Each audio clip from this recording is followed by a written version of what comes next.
Assalamualaikum warahmatullahi wabarakatuh. Alhamdulillah.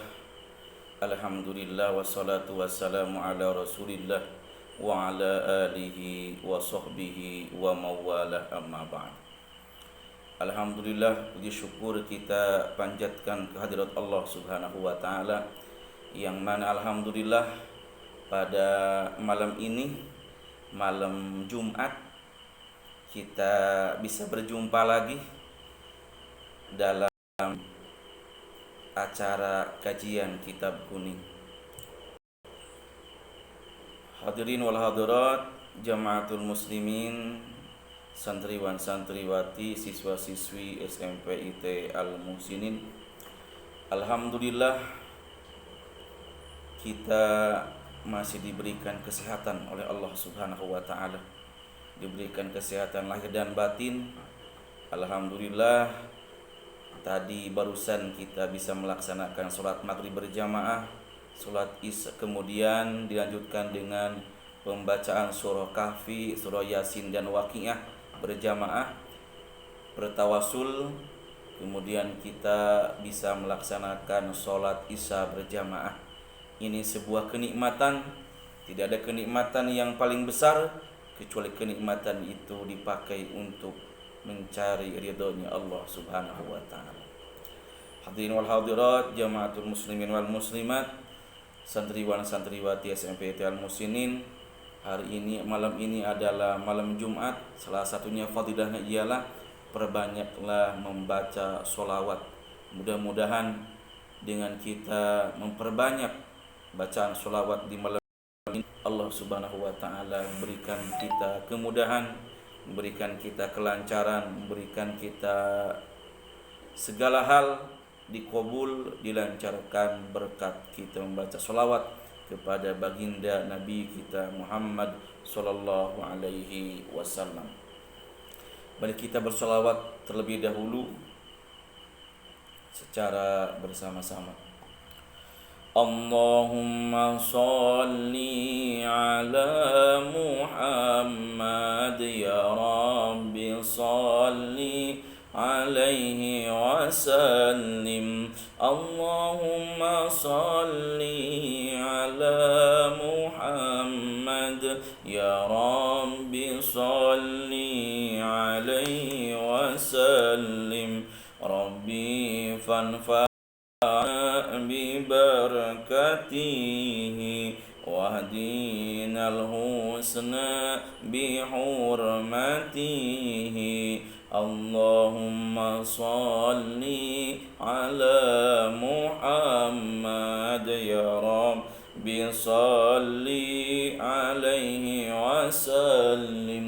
اللهم صل على محمد يا رب صل عليه وسلم. ربي فانفعنا ببركته واهدنا الحسنى بحرمته. اللهم صل على محمد يا رب صل عليه وسلم. اللهم صل على محمد يا رب صل عليه وسلم. ربي فانفعنا ببركته واهدنا الحسنى بحرمته. اللهم صل على محمد يا رب صل عليه وسلم. اللهم صل على محمد يا رب صل عليه وسلم. ربي فانفعنا بركاته واهدنا الحسنى بحرمته. Allahumma salli ala Muhammad ya Rabbi salli alaihi wasallim. Allahumma salli ala Muhammad ya Rabbi salli alaihi wasallim. Allahumma salli ala Sayyidina Muhammad wa ala ali Sayyidina Muhammad. Mudah-mudahan dengan kita memperbanyak sholawat, kita mendapatkan syafaatul uzma darinya. Amin ya Allah ya Rabbal Alamin. Dan mudah-mudahan dengan kita membacakan sholawat, kita dimudahkan segala urusan kita, urusan dunia dan urusan akhirat oleh Allah Subhanahu wa taala. Amin. Amin ya Allah ya Rabbal Alamin. Santriwan santriwati Jamaatul Muslimin wal Muslimat wal Mu'minin wal Mu'minat, siswa-siswi SMP Al Musinin, pada malam ini, malam Jumat setelah sholat Isya, kita akan membahas tentang manin taqadha wudu'uhu. Coba lihat kitabnya semuanya. Bismillahirrahmanirrahim. Faslun, ini pasal. Manin taqadha, bagi orang yang batal wudu'uhu, wudu'nya. Nah, bab ini menerangkan tentang hal-hal larangan-larangan yang tidak boleh dilakukan bagi orang yang batal wudu. Nah, apa itu? Haruma alaihi, diharamkan mengerjakannya. Nah, larangan-larangan bagi orang yang batal wudu ada berapa? Arba'atu asya'a, ada 4 perkara. Larangan-larangan bagi orang yang batal wudu ada 4 perkara. Tidak boleh dilakukannya orang yang batal wudu. Apa saja? As-sholatu, yang pertama, haram hukumnya orang yang batal wudu melaksanakan sholat. Haram, tidak boleh. Karena salah satu syarat sahnya melaksanakan sholat itu harus bersih dari 2 hadas. Hadas kecil maupun hadas besar. Nah, haram hukumnya bagi orang yang batal wudu, yaitu pertama, haram melaksanakan sholat. Tidak boleh kecuali setelah melakukan wudu. Itu yang pertama. Yang kedua, watawafu. Yang kedua, haram, tidak boleh melakukan orang yang batal wudu, yaitu melakukan tawaf di Ka'bah. Nah, kalau hadirin wal hadirat Jamaatul Muslimin wal Muslimat, siswa-siswa SMP Al Muslimin nanti umroh atau haji, nah, orang yang batal wudu tidak boleh tawaf. Tawaf itu mengelilingi Ka'bah 7 kali. Nah, tidak boleh orang yang batal wudu melaksanakan tawaf di Masjidil Haram. Tidak boleh. Hukumnya haram, tidak boleh. Nah, tidak boleh tawaf karena tidak punya wudu atau wudunya batal. Nah, kita mau tawaf kentut, ya wudu dulu. Ke masjid ke belakang. Coba nanti kalau antum semuanya berangkat haji atau umroh, nanti akan melakukan gimana rasanya. Masya Allah, terbayang-bayang terus. Allahumma rizukna ziyaratan ila baitikal haram. Amin ya Allah ya Rabbal Alamin. Yang ketiga yang diharamkan bagi orang yang batal wudu itu wa maskul mushafi, yaitu haram menyentuh Al-Quran. Kenapa gak boleh menyentuh Al-Quran? Karena Al-Quran adalah kalamullah, kalam yang suci, kalam yang agung. Dalam surah Waqiah, la yamassuhu ilal mutahharun, tidak boleh menyentuhnya kecuali orang yang bersih. Bersih dari hadas besar, bersih dari hadas kecil. Sebagai ikhtiroman kita kepada Al-Quran, pedoman kita umatul muslimin. Tidak boleh. Nah, orang yang batal wudu itu tidak boleh memegang atau menyentuh Al-Quran. Dan keempat, wahamluhu. Nah, orang yang batal wudu itu tidak boleh juga memegang Al-Quran. Tidak boleh. Karena saking agungnya, saking keramatnya Al-Quran. Dalam kitab ini, dalam kitab Safinatun Najah, tidak diharamkan orang yang batal wudu menyentuhnya atau membawanya Al-Quranul Karim. Tidak boleh, ya.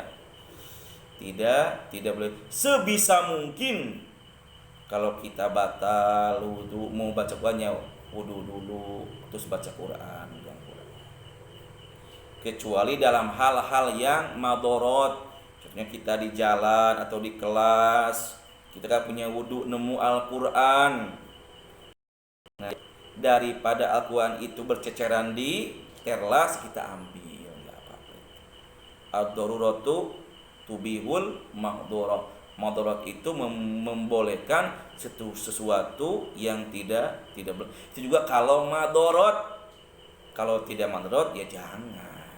Lebih baik kita wudu dulu baru menyentuh Al-Quran atau memegang Al-Quran. Nah, itu ada 4 perkara yang diharamkan, larangan-larangan bagi orang yang batal wudu. Terusin, wa yahrumu, dan diharamkan alal junubi, bagi orang yang junub. Diharamkan bagi orang yang mempunyai hadas besar sittatu asya'a, ada 6 perkara.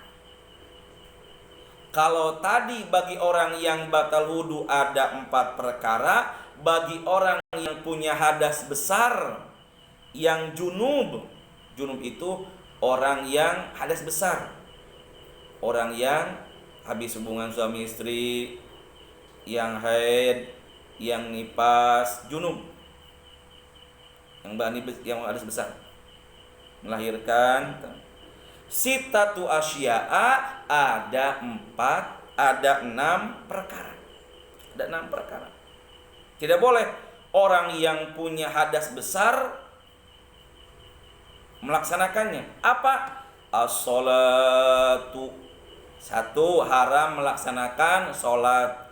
Orang yang junub, orang yang punya hadas besar, haram sholat. 1, tidak boleh melaksanakan sholat, kecuali dia mandi dulu, mandi besar, mandi wajib, baru melaksanakan sholat. Tuh. Wa tawafu, dan yang kedua haram tawaf. Seperti tadi, orang yang batal wudu haram tawaf. Sama juga orang yang mempunyai hadas besar seperti haid, junub, itu haram melaksanakan tawaf. Tidak boleh. Wa mashul mushafi, dan tidak boleh juga menyentuh Al-Quran. Orang yang junub itu tidak boleh menyentuh Al-Quran. Wa hamluhu, dan memegangnya Al-Quran juga, membawanya, memegang, tidak boleh. Nah, dalam halangan ini orang yang haid, ini ikhtilaf ulama, apakah boleh membaca Al-Quran atau tidak. Ini ada banyak ikhtilaf ulama. Dalam kitab Bidayatul Mujtahid karang Imam Rushdi itu, Ibnu Rushd, ada beberapa pendapat dari golongan madhab. Golongan madhab Imam Hanafi, haram hukumnya orang yang haid membaca Al-Quran. Tetapi ada yang dibolehkannya dalam batasan-batasan tertentu. Seperti apa? Seperti zikirnya yang ada dalam Al-Quran. Nah, Rabbana zalamna anfusana wa illam taghfir lana wa tarhamna lanakunanna minal khasirin. La ilaha illa anta subhanaka inna kunna minal. Nah, dilarang membaca Quran kecuali kalau dikir-dikirnya itu diambil dari Al-Quran. Kata Imam Hanafi itu boleh. Ya, itu boleh. Tapi kalau sengaja membaca Al-Qur'annya atau memegang itu tidak boleh. Kecuali membaca dikir-dikir yang berasal dari Al-Qur'an itu Imam Hanafi dibolehkan. Dan itu dibolehkan. Dan menurut Imam Maliki diperbolehkan orang yang berhadas besar itu terutama head itu membaca Al-Quran. Contohnya apa?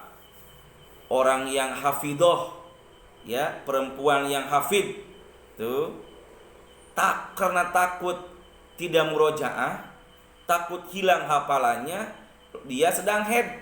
Namun Imam Maliki itu boleh murojaah membaca Al-Quran. Itu hanya sebatas murojaah, ya. Hanya sebatas murojaah, mengulang-ulang hafalan karena ketakutan hafalannya hilang. Nah, maka menurut mazhab Imam Maliki boleh orang yang haid membaca Al-Quran. Nah, tetapi menurut Imam Syafi'i hukumnya haram total. Tidak boleh orang yang punya hadas besar head itu tidak boleh membaca Al-Quran mutlaqan menurut madhab Imam Asy-Syafi'i. Tapi menurut Imam Ahmad bin Hambal tidak melarang juga. Tidak melarang. Sebatas hanya untuk murojaah, tidak melarang. Boleh-boleh saja kata Imam Ahmad bin Hambal orang yang haid membaca Al-Quran. Nah, ikhtiar kita sebagai ikhtiar kita, kehati-hatian kita. Nah, kehati-hatian kita ya bersih dulu, bersihin gitu ya.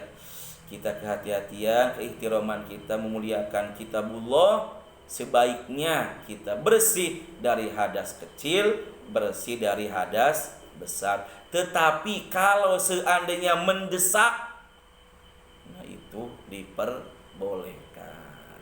Nah, dalam masalah ini ada perbedaan ikhtiar ulama. Jangan dijadikan kita sebagai pembenturan, perbedaan, jangan dijadikan sebagai hal-hal yang menghambat persaudaraan. Tidak apa-apa.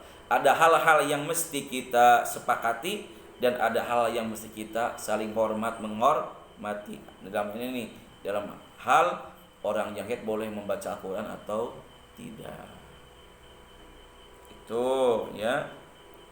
Seterusnya, haram buat orang yang junub, orang yang punya hadas besar itu apa? Walubsu fil masjidi, haram duduk di masjid. I'tikaf haram. Orang yang junub haram duduk di masjid, i'tikaf haram. Tidak boleh. Masjid juga masjid Allah, masjid yang suci. Tidak boleh. Wa qiraatul Quran, dan tadi tuh orang yang junub itu tidak boleh membaca Al-Quran, tidak boleh. Wa yarumu bil haidhi, dan haram bagi orang yang haid. Nah, bagi orang yang haid tuh ada berapa haram tidak boleh? Asyaratu asya'a, ada 10 perkara. Tadi itu bagi orang yang junub ada 6 perkara. Sekarang bagi orang yang haid itu ada 10 perkara. Apa aja? Wassolatu, 1, orang yang itu haram sholat. Watawafu, dan kedua yang haid itu haram tawaf. wa mashul mushafi, dan ketiga orang haid itu haram menyentuh Al-Quran, wa hamluhu, dan haram membawa Al-Quran, wa lubsu fil masjidi, dan tinggal diam di masjid, wa qiraatul Quran, dan orang yang haid itu haram membaca Al-Quran, wa saumu, dan yang haid itu haram berpuasa, wa tolaku, dan orang yang haid itu tidak boleh, haram menerima tolak. Nah, contohnya ada istri-istri kita lagi haid, haram ditolak, tidak boleh. Selesai haid, udah bersih selesai dari haid, baru boleh ditolak. Nah, kalau ada orang yang lagi haid, haram hukumnya ditolak. Haram, tidak boleh orang yang lagi haid ditolak. Wal mururu fil masjidi, dan haram bagi orang yang haid itu melewat masjid, ke dalam masjid, melewat masjid. Kalau di luar masjid nggak apa-apa, ini mah ke dalam masjid tuh, jalan di dalam masjid. In khofat talwisahu, karena takut. Nah, darahnya itu apa? Ngecelak. Kalau kata bahasa Sunda tuh, kalau ketakutan itu darahnya itu keluar, ngecelak ke lantai masjid, maka orang yang haid itu haram, tidak boleh melewat ke dalam masjid, mulur atau jalan di dalam masjid. Tadi ya, tapi itu kalau ada hal-hal yang lain tadi itu yang mesti kita melewati masjid, ya nggak apa-apa. Tapi sengaja melewati masjid, di dalam ke masjid itu, ke dalam masjid, karena darahnya itu keluar, ngecelak dalam masjid itu nggak boleh. Makanya orang yang itu tidak boleh lewati masjid itu. Wal istimta'u, nah, dan orang yang lagi haid itu tidak boleh bersenang-senang dengan suaminya, atau tidak boleh berhubungan suami istri karena haid. Bima baina surrati wa rukbati, tapi boleh bercumbu sama istrinya yang lagi haid sebatas, nah, sebatas di atas pusar, di bawah lutut. Nah, kalau di atas pusar main nggak apa-apa, tapi yang di antara pusar dan lutut itu tidak boleh mengganggunya, haram hukumnya, karena isinya lagi haid. Tidak boleh mentang-mentang suami habis kerja jauh, sebulan 2 bulan tidak ketemu sama istrinya, pas istrinya pulang, istrinya lagi haid. Nah, tidak boleh berhubungan suami istri, kecuali kita bercumbu selain yang di antara pusar dan antara lutut ke atasnya nggak boleh. Boleh ke bawahnya juga boleh, asal tadi itu yang di antara pusar dan lutut tidak boleh diganggu karena istrinya lagi haid, tidak boleh. Ya, tidak boleh. Itu tentang hal-hal yang diharamkan bagi orang yang haid, terutama perempuan. Kalau laki-laki mah gak haid, itu perempuan yang lagi haid haram. Tadi itu orang yang batal wudu haram melaksanakan 4 perkara. Bagi orang yang junub itu haram ada melaksanakannya 6 perkara. Bagi orang yang haid ada 10 perkara haram dilakukan, tidak boleh dilakukannya bagi orang yang haid. Faslun, ini pasal asbabut tayamumi, menerangkan sebab-sebab tayamum. Ini sebab-sebab tayamum. Salah satun, ada 3. Sebab-sebab tayamum itu ada 3. Sebab-sebab tayamum itu ada 3. Nah, dalilnya tayamum dan dalilnya wudu terdapat dalam surah Al-Maidah ayat 6. Kita baca dulu. A'udzu billahi minasy syaithanir rajim. Bismillahirrahmanirrahim. Ya ayyuhalladzina amanu idza kuntum ila sholati faghsilu wujuhakum wa aydiyakum ilal marafiq wamsahu biru'usikum wa arjulakum ilal ka'bayn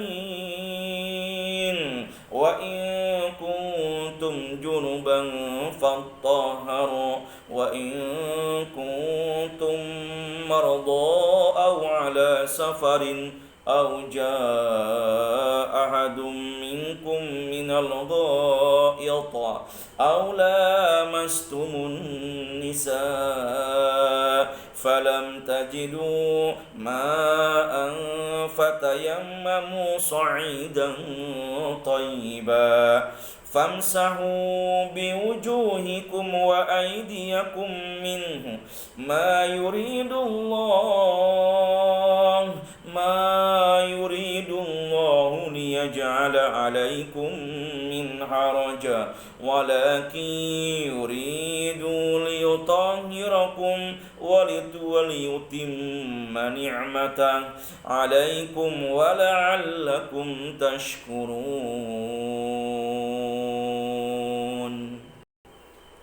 Kata Allah Subhanahu wa ta'ala, ya ayyuhallazina amanu, hei orang-orang yang beriman, hei orang-orang yang mempunyai keyakinan, hei orang-orang yang percaya adanya Allah Subhanahu wa ta'ala, idza kuntum ila shalah, apabila kalian mau mengerjakan salat, falsilu wujuhakum, basuhlah muka kalian, wa aydiyakum ilal marafiq, dan tangan-tangan kalian sampai sikun, wamsahu biru'usikum wa arjulakum ilal ka'bain, dan usaplah rambut kalian dan basuhlah kaki kalian sampai mata kaki. Nah, ini menerangkan tentang fardunya wudu. Ayat menerangkan tentang fardunya wudu.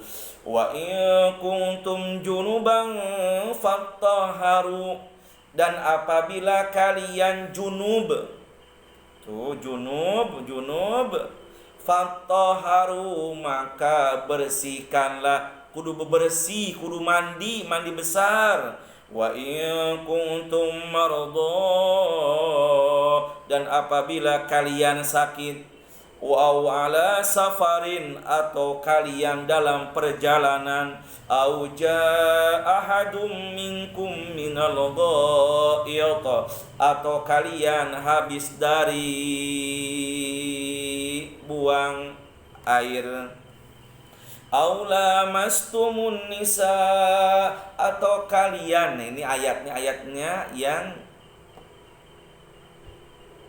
berbeda, ikhtilaf ulama mengartikannya.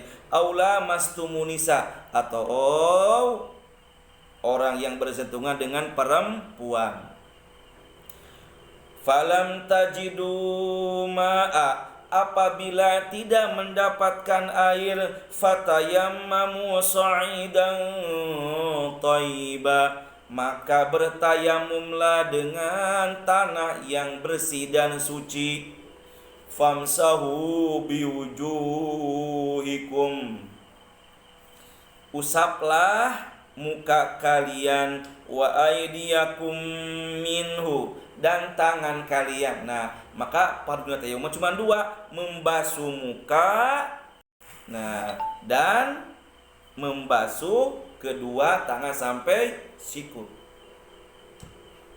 Ma yuridullahu liyaj'ala 'alaikum min haraj. Allah itu tidak berkehendak, tidak ingin kamu ada dalam kesulitan. Nah, makanya agama Islam itu tidak mempersulit, mempermudah.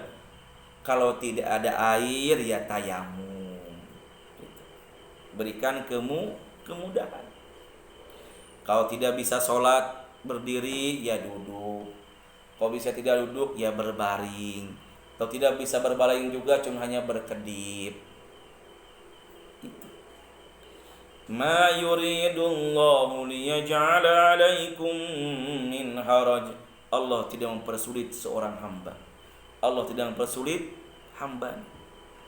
Walakin yuridu liyutahhirakum, tetapi Allah ingin menjadikan kamu suci, kamu bersih lahir dan batin, wal yutimma ni'matah, dan untuk menyempurnakan nikmat Allah.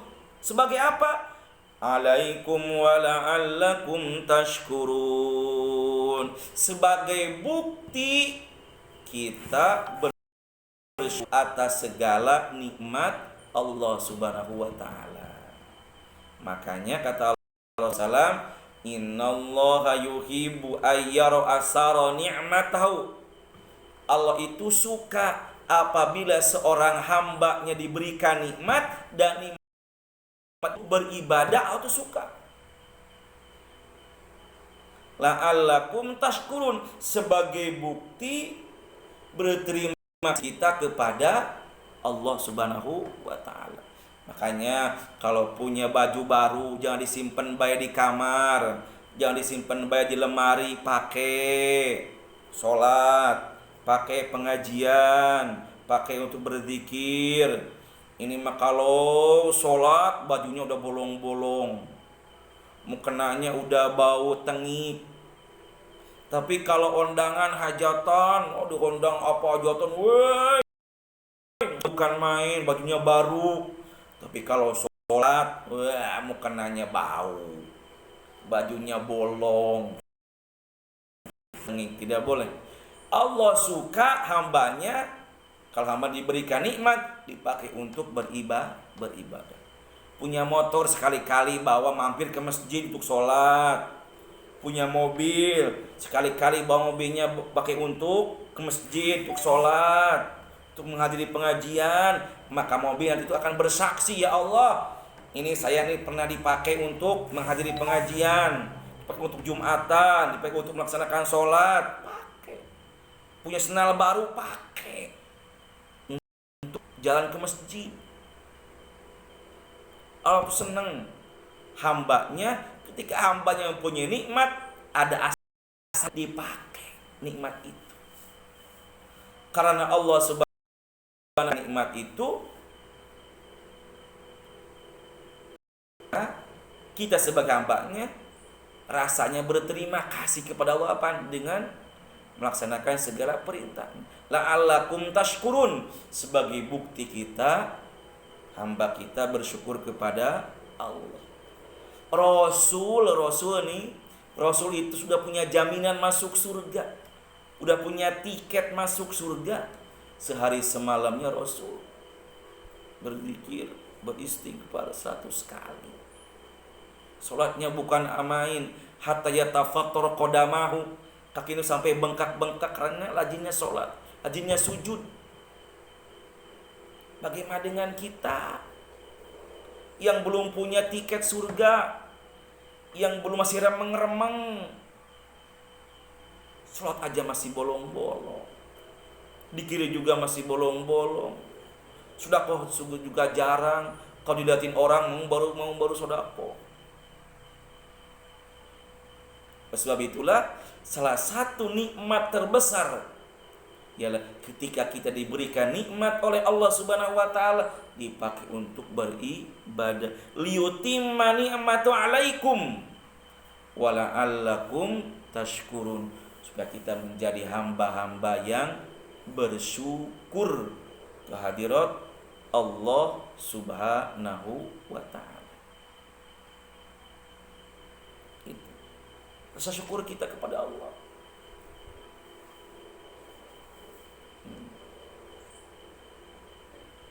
Begitu banyak nikmat Allah Subhanahu wa taala yang kita rasakan. Dari ujung kaki sampai ujung kepala, nikmat Allah Subhanahu wa taala. Tapi kadang-kadang manusia itu, innal insana khuliqa halu'a. Manusia itu mereka berkeluh kesah. Disi sakit sebentar, ya Allah, padahal mah sehatnya banyak.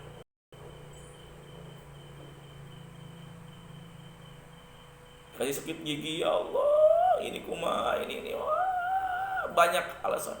Ini ya Allah kumaha, ini tidak adil, ini. Padahal nikmatnya lebih banyak nikmatnya daripada sakit. Pada kata Rasulullah SAW, sakitnya orang muslim itu adalah satu, untuk menghapus dosa. Kedua, untuk mengangkat derajat kita di hadapan Allah Subhanahu wa taala.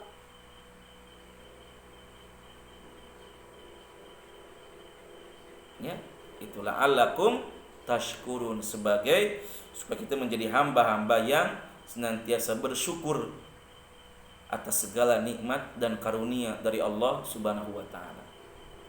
Bahkan kata para ulama, hakikatnya bersyukur itu ialah memastikan setiap napas kita ada dalam jalannya Allah. Memastikan setiap detak jantung kita ada dalam ridhonya Allah. Memastikan setiap langkah kita ada dalam jalannya Allah Subhanahu wa taala. Memastikan setiap ayunan tangan kita ada dalam jalannya Allah Subhanahu wa taala. Bukan karena ketika kita sukses dagang bersyukur, tidak sukses kita melamun, wah tidak sholat, ya bukan gitu. Jadi hakikat bersyukur itu adalah memastikan setiap helaan napas kita ada dalam jalannya Allah Subhanahu wa taala.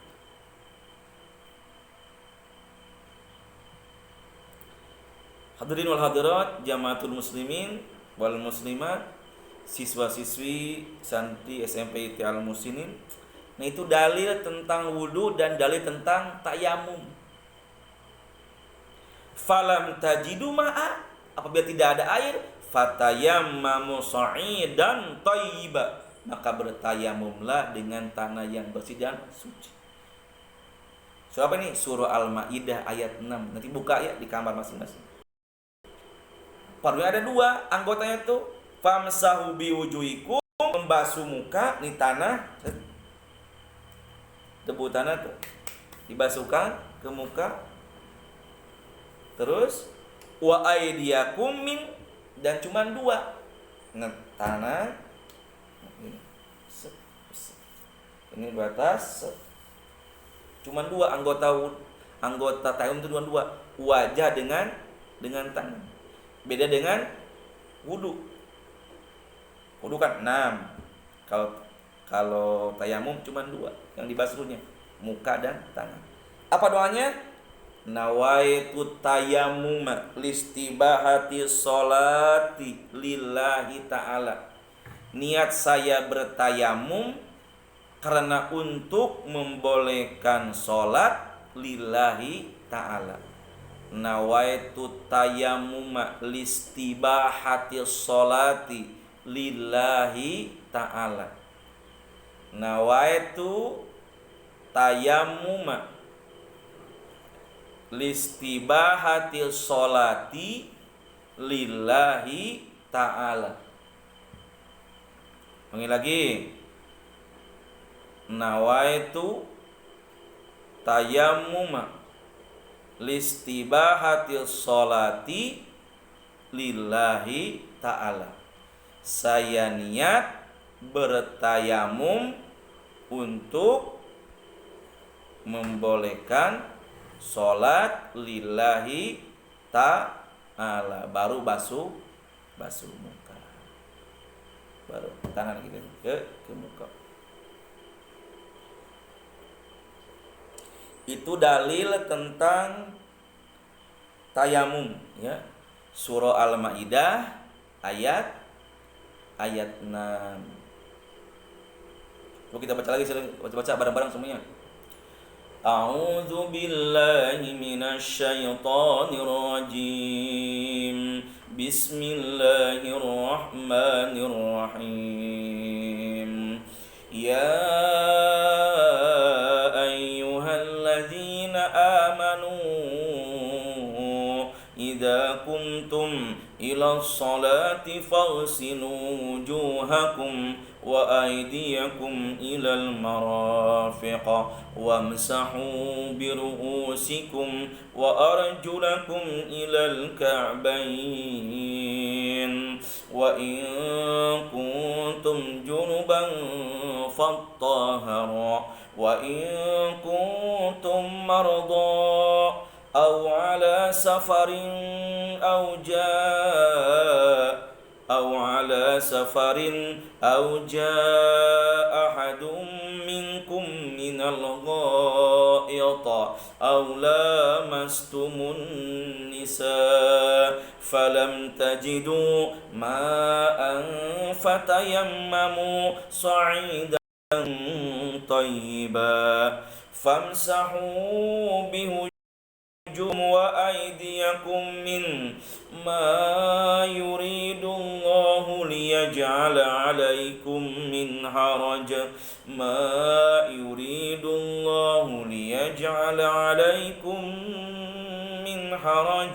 walakin yuridu liyutahhirakum wa liyutimma ni'matahu 'alaikum wa la'allakum tashkurun.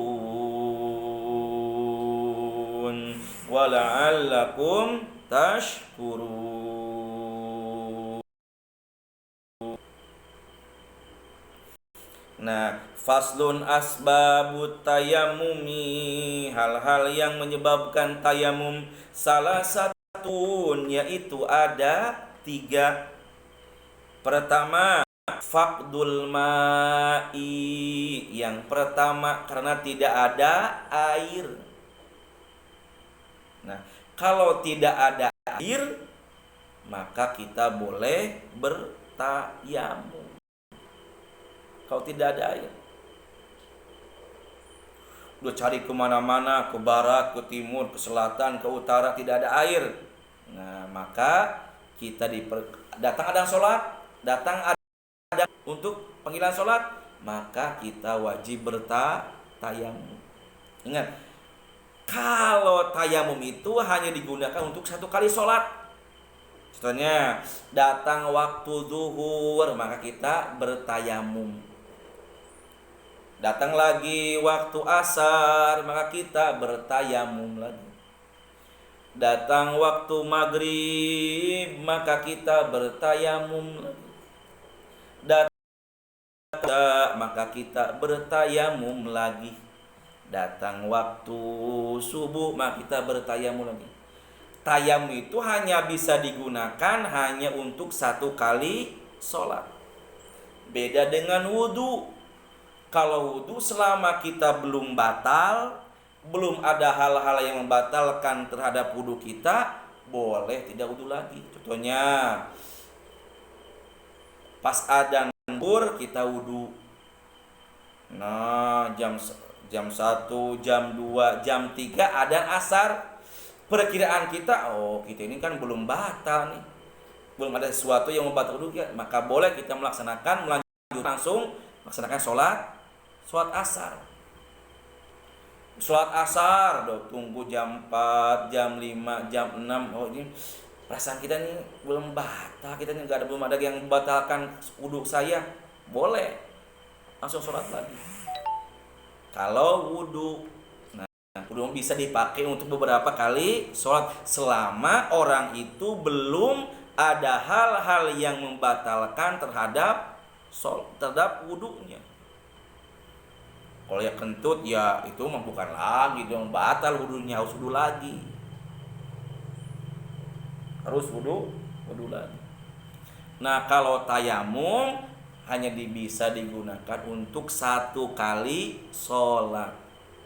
Tadi itu datang sholat zuhur kita bertayamum, selesai. Datang sholat asar kita bertayamum lagi. Tuh. Datang sholat maghrib kita bertayamum lagi. Datang sholat isya kita bertayamum lagi. Datang sholat subuh bertayamum lagi. Kalau tadi faqdul ma'i, kalau tidak ada air, udah cari kemana-mana airnya, udah cari kemana-mana tidak ada air, maka kita wajib melaksanakan tayamum. Falam tajidu ma'an fatayamum, maka bertayamumlah. Kalau tidak ada air itu bertayamum. Yang kedua sebab tayamum itu wal marodu, karena ada sebab penyakit. Itu penyakit kalau kena air malah tambah penyakitnya. Nah, maka orang itu tidak boleh wudu, maka boleh bertayamum. Contohnya itu kalau kita, contohnya apa? Ada sakit di muka. Kalau muka kita itu kena air, maka penyakitnya malah tambah penyakit, tambah sakit, tambah parah. Nah, buat kita bertayamum. Contohnya di apa? Di tadi itu sakit ada sesuatu penyakit, ya dengan penyakit itu menyebabkan kita lebih parah. Kalau kena air lebih tambah sakit, lebih parah penyakitnya, mendatangkan hal yang lebih madorot daripada itu. Nah, maka kita boleh menggantinya dengan tayamum. Ingat kedua tadi tuh, nawaitu tayammuma listibahatil sholati lillahi ta'ala. Sekali lagi, nawaitul tayammuma listibahatil sholati lillahi ta'ala. Itu karena tidak adanya, karena sakit. Boleh sakit mah bertayamum. Yang ketiga alasan kita bertayamum itu wal itiyaju ilaihi, karena kita butuh terhadap air, li atashi hayawani mutaromin, untuk minum hayawan-hayawan yang dimuliakan. Contohnya nih, air itu ada, cuman air itu hanya bisa dipakai, bisa digunakan untuk minum doang. Kalau gak dipakai minum, gak ada lagi, udah gak ada lagi air, kecuali hanya untuk buat minum, contohnya. Nah, itu boleh kita melaksanakan jamu. Nah, kita lagi di padang pasir, kita bawa air satu botol, contohnya. Kalau dipakai buat wudu atau 1 galon, kalau dipakai buat wudu, tapi tidak ada buat minum, menyebabkan kita ini susah lagi cari air lagi. Nah, apa? Kita diperbolehkan untuk bertayamum. Karena ada air yang kita butuhkan itu tidak cukup kecuali untuk dipakai untuk minum. Tidak ada lagi air itu, kecuali air yang kita bawa itu segelasnya tuh 1 botol sebenarnya, 1 galon. Kalau dipakai wudu, dipakai minum nggak ada. Saking butuhnya kita terhadap air itu. Nah, maka kita boleh melaksanakan tayamum. Boleh. Tayamum. Ya. Kita melaksanakan tayamum. Itulah kemudahan syariat Allah Subhanahu wa taala. Kita itu ma yuridullahu liyaj'ala 'alaikum min haraj, ma yuridullahu liyaj'ala 'alaikum min haraj, Ma yuridullahu liyaj'ala 'alaikum min haraj. Allah itu tidak mempersulit hambanya. Allah berikan kemudahan, Allah berikan pilihan. Itu saking sayangnya, Rahman Rahimnya Allah kepada kita semua. Tidak ada lagi air, hanya untuk buat minum, ya boleh kita melaksanakan tayamum. Ghairu muhtaramin, adapun hewan-hewan yang tidak dihormati, sitatun, itu ada 6. Atau makhluk-makhluk Allah yang dimuliakan itu ada 6. Apa? Pertama, tariku sholat, hiji, 1, jalma orang yang meninggalkan sholat. Itu tidak mulia di hadapan di syariat Allah Subhanahu wa taala. Jadi, ghairul muhtaram, tidak hormat, tidak mulia menurut syariat. Wazanil muhson, dan kedua, orang yang berzina muhson, udah kawin sah diperbuat zina, nah itu ghair muhson, ghair muhtaram, tidak dimuliakan oleh Allah Subhanahu wa taala.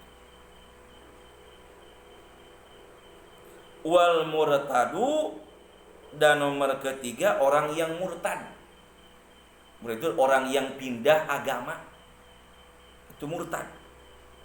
Dari Islam pindah ke non-Islam, itu murtad dalam syariat Allah Subhanahu wa taala. Itu ghair muhtaram, jadi dihormati dalam syariat. Wal kafilul harbiyu, dan nomor keempat kafir harbi. Kafir harbi, kafir itu ada 2. Ada kafir dhimmi dan ada kafir harbi. Kalau kafir harbi, dhimmi ialah kafir yang menghormati kita, yang hidup dengan kita, saling menghormati, menghargai, itu kafir dhimmi. Tapi kalau kafir harbi, kafir yang memerangi kita, memusuhi kita, kafir harbi, dia dimuliakan dalam syariat. Kafir harbi.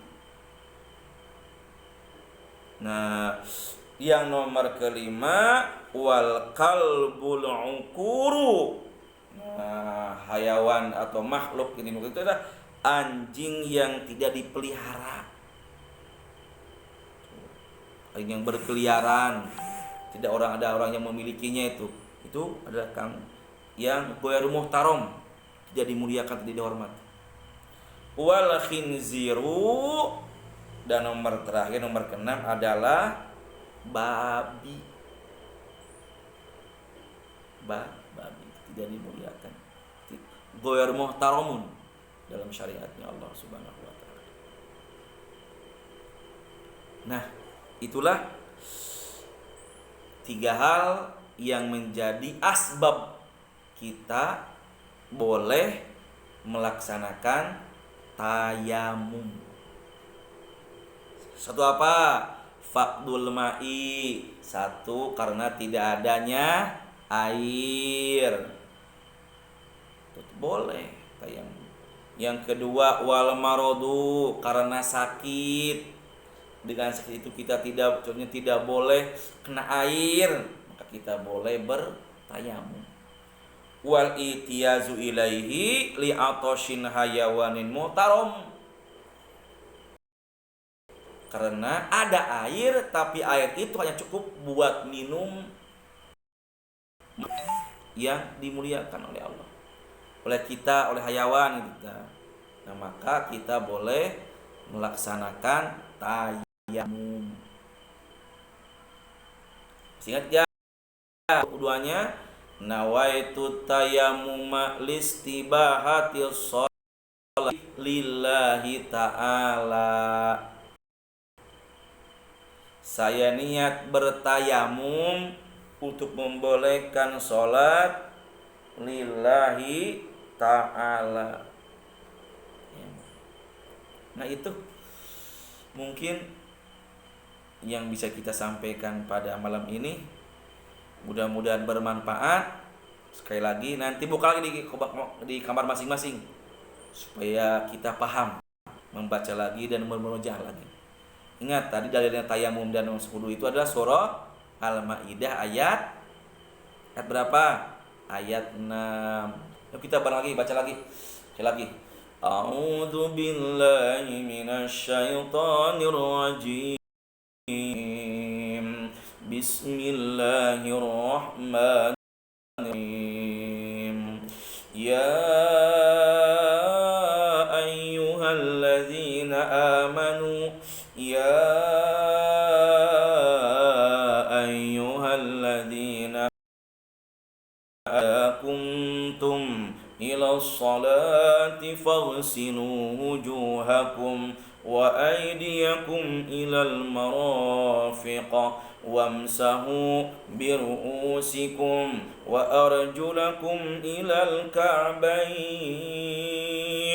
wa in kuntum junuban fattahharu wa in kuntum marda aw عفر أو جاء أحد منكم من الغائط أو لامستم النساء فلم تجدوا ماء فتيمموا صعيدا طيبا فلم تجدوا ماء فتيمموا صعيدا طيبا فامسحوا بوجوهكم